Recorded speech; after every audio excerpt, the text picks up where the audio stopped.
Namaste and a very good morning, Mzansi. We are back and we thank you for tuning into your ultimate gateway to Hinduism. Yes, it's Sadhana on S3 with yours truly, Alisha Gayapasad. I had the chance to step out of studio to bring you the best that Hinduism offers. So be our VIPs as we draw up the curtains with a dynamic dance drama organized by the Vishwashakti Organization. Entering your mind, body and soul, we introduce our yoga instructor Duncan Rice. In conclusion, Sadhana takes a bow by sitting in conversation with Guru Kriba Vayapuri. As in Kathakali, dance and drama were often interwoven and integrated with other art forms. Especially popular among youth today is the integration of technology too. Vishwashakti's show, 26 January, looks at the important significance of this date to India's independence, and Sadhana was there. Bharat is born.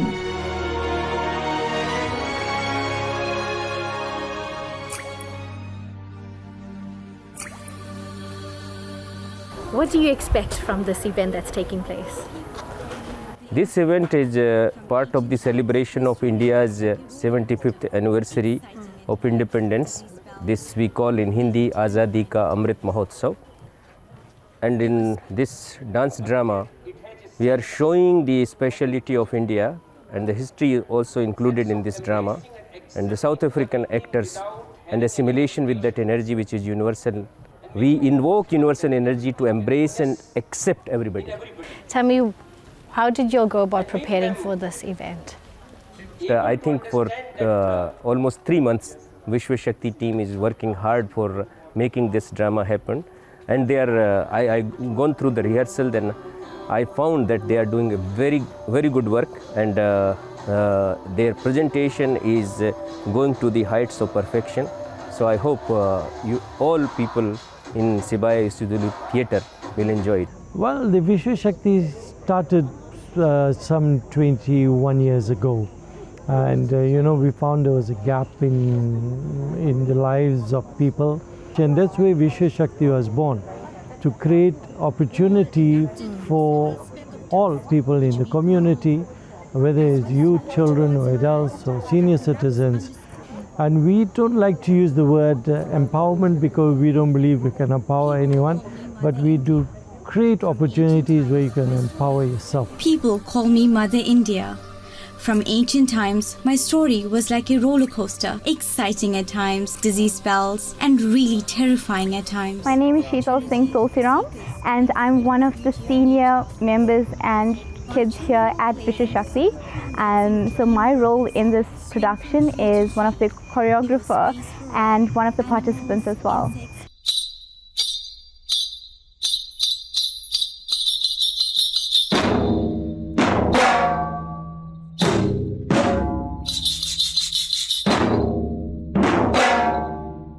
Being a choreographer is a really big thing in a theatre production.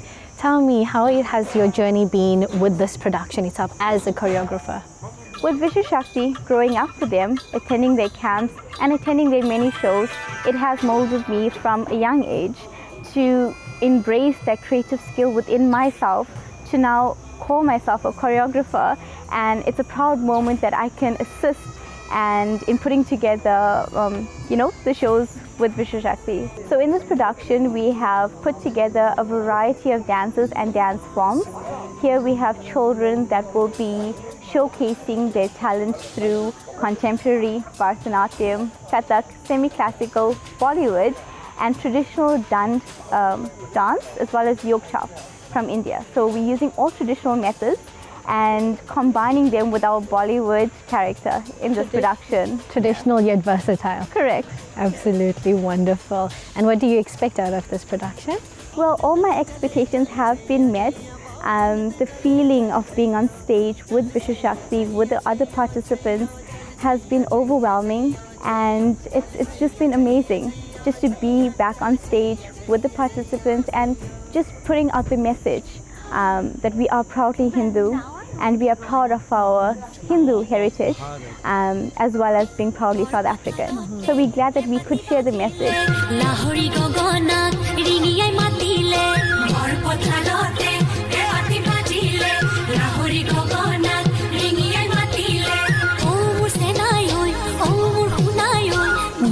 So you being a teacher, how did you juggle this being a director of a production? I think being a teacher helps you to be a part of anything because you deal with so many kinds of things at school. So it helps you with dealing with kids and dealing with children in any situation. So it makes it easier actually. And what inspired you to do this event? Well, we've been doing productions for many years. Like I think for the past 10 years we've been doing productions.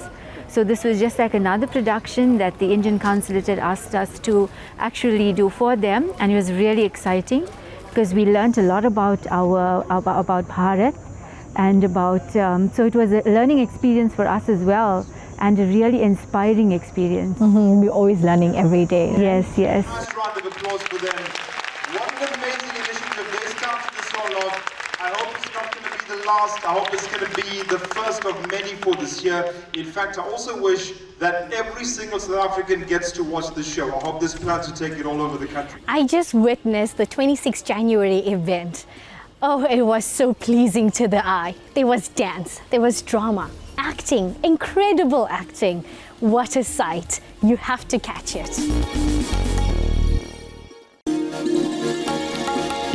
As much as we have embraced yoga as part of a regular lifestyle, we see it as a path of spiritual enlightenment.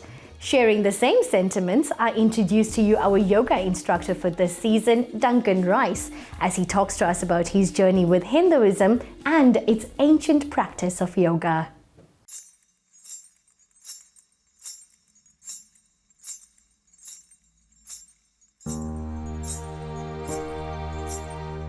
Yoga is a spiritual discipline that has its roots in Hindu philosophy and is available universally to anyone. Yoga is also practiced to attain a higher state of consciousness. Today I am paying a visit to the Sarvadharma ashram where we're going to learn about the techniques of yoga through Duncan Rice.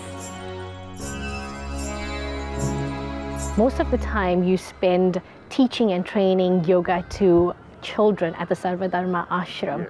Yes. Is this a means of bringing the community together whilst also promoting healthiness and fitness to the youth? Absolutely. I mean, I didn't realize that there were 5,000 children being fed to here, that there's an empowerment program for women, that this ashram has amazing set of rooms that you can come and stay in and just be part of this work that's being done. I realized that this is a beautiful, beautiful place in order to help also the children. So here we are on the top of the Sarvadharma ashram, and we're going to be practicing some asanas today, which are postures. We have 2 young people who practice with us at the ashram.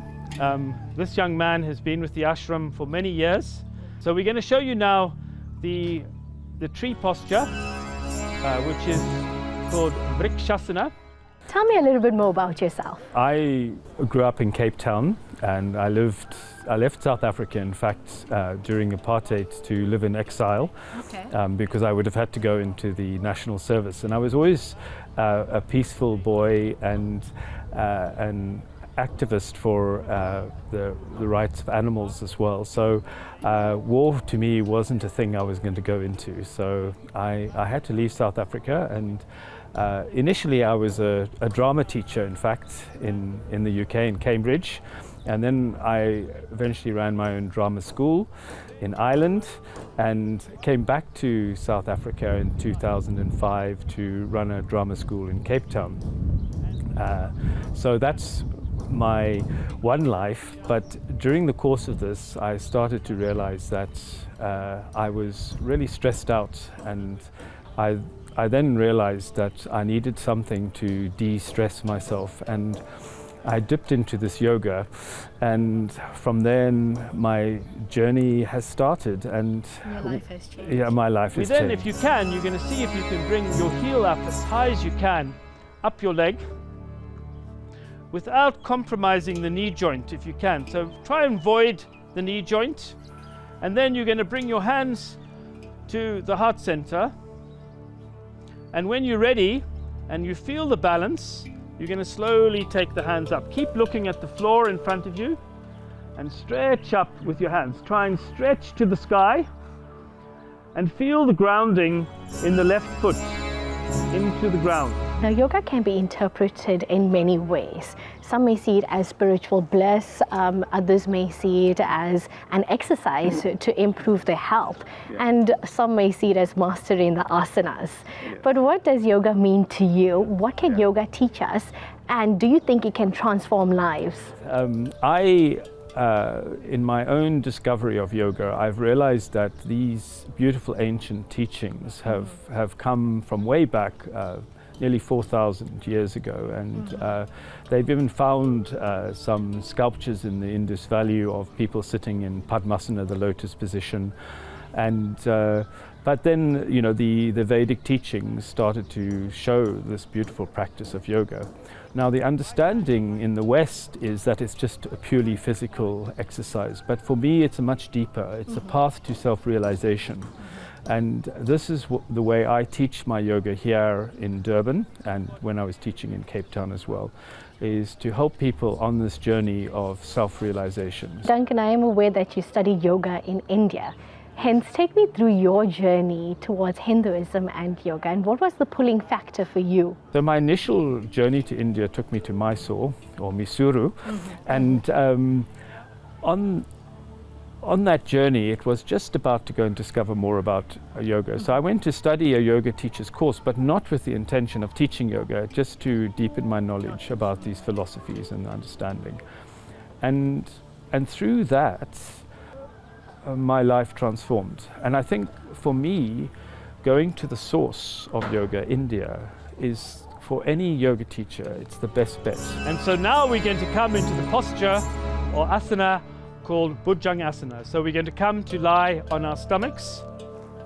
But before that, we're just going to learn the resting posture, Makarasana. So you bring your hands one on top of each other, you rest your head onto your hands, and you take your feet as wide as the mat, if not wider, and turn the toes to face outwards.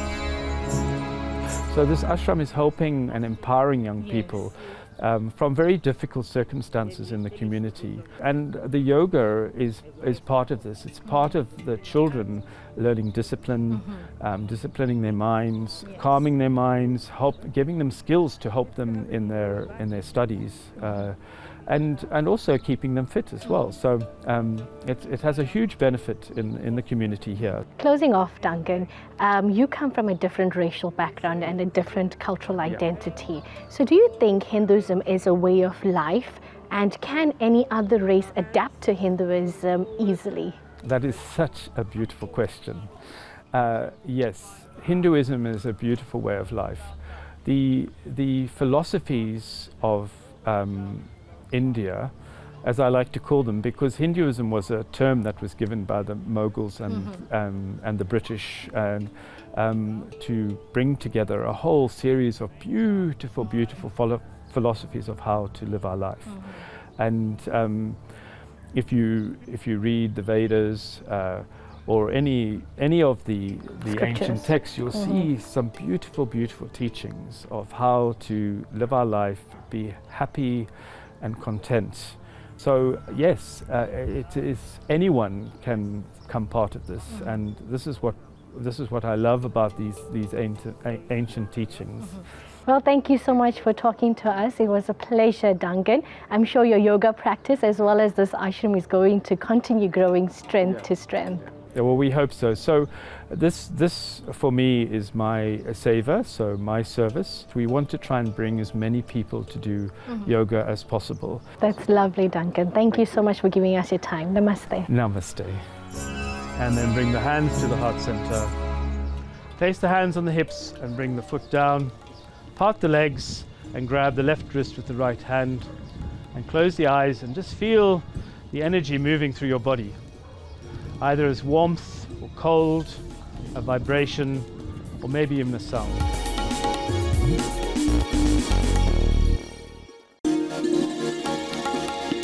Whilst the spoken language has suffered from changes, other features of culture have remained intact up to the present day.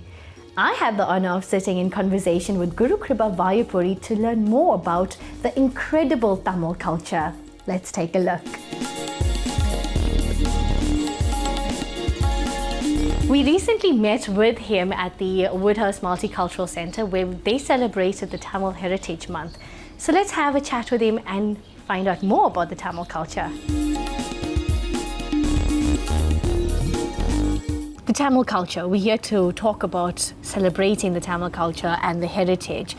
I want to know, January has been dedicated as the Tamil Heritage Month. So can you tell me, what was the origins of this? All right, if you look at the Gregorian calendar, we refer to the month as being January, the first month on the calendar. Yes. But in the Tamil calendar now, it is the last 15 days of what we call Margazhi and the first 15 days of the month of Thai. So this is regarded as January for us. Okay. And you know, there is an ancient saying in the Tamil language, Thai pirandal vali pirukkum. As soon as the month of Thai dawns, then all doors begin to open. Okay. So like the second half of the month. Yeah. So it's last half of December, last 15 days of December, and the first 15 days of January. Okay. So Margazhi Thai is January now for us in the English calendar. We did catch you at the event that was celebrating the Tamil Heritage Month. Tell me, what was the highlight and the essence of your speech there? Oh, that brings to mind, you caught me at one of those events. In fact, there were a number of events that were planned and executed here in this country, not only in this province, but in the Transvaal, that is Gauteng now, and in other areas in Cape Town, where they celebrated their Tamil heritage during this month. And essentially, it was to highlight Tamil culture. There was dance, there was drama, there were dialogues between children speaking the language, and I think it was a day to celebrate this heritage, this ancient heritage, the antiquity of this language, the antiquity of this culture that we speak of, Tamil Panpat. I want to know, with the millennials these days, it's very hard for them to capture the essence of the Tamil language, in fact. So what advice would you give someone that's someone of my age? Because for me, if I'm speaking personally, I do not know Tamil. And if I want to learn Tamil, then how do I go about it? And what's the interesting parts of the Tamil language that I would want to focus on or would be interested in? All right, let's start from the beginning where you mentioned, you know, the youth do not show such an interest in their language, in their culture, in their dress. Now, this is not peculiar to Tamils here. Yes. And the grouse from many parents is that the children are not speaking their mother tongue. Becoming too westernized. Too westernized. Remember, the westernization of South Africa, like other parts of the world. So people, because of bread and butter issues and job issues, you tend to look at English as being the language that earns you an income. So what happens? Remember, the language is intrinsic to a culture. And if you look at culture, the strength of a community lies in its cultural heritage. But the strength of an individual lies in his cultural identity. Yes. And that's important. That is why schools and universities should not ever lose touch with the fact that learners must also be appreciative of their mother tongue. In this respect, you look at universities like Harvard, Canada, Oxford. They have chairs for the Tamil language because they recognize Tamil as being the oldest spoken language on the globe. So I know you come from the education background, right? And belonging to the apartheid era times. Tell me, how has the Tamil been in that with the students? And I know some people have graduated as Tamil being one of the languages they studied in school. So tell me, how has it changed? Education system in this country was primarily a Eurocentric education system. Okay. Eurocentric means the ideologies came from Europe. It came with the colonials. But there was an urgent need for mother tongue to be preserved. And that is why we had subject committees that were introduced in the early 80s, subject committees that were set up in order to promote the languages. In this case, the languages spoken by the Indian diaspora here, Gujarati, Tamil, Hindi and Telugu. So we had subject committees promoting that language, and the children were doing extremely well. But then funding for these languages began to dry up, and you'll notice that too stopped. But I must hasten to add that whilst these subject committees were in progress, children were writing their exams right at the level of metric and going on to the university to pursue these languages. I've noticed this because when I was in primary school, I took up the extra class of Hindi. And I know my friends also took up the extra classes of Tamil. Yeah. So by the time we came to high school, it wasn't available. Thank you very much, Guru. No, you're more than welcome, Elisha. It was my pleasure to have spoken to you. Thanks. I was in conversation with Guru Kriba Vayapuri, who is very well learned, of course, as you can see with our conversation. And it's so good to get so much information. Some things I didn't know about, some things I did know. To know that Tamil is such an old language that is currently still playing a very big part in society and community these days is incredible. I mean, the Tamil language now speaks for itself.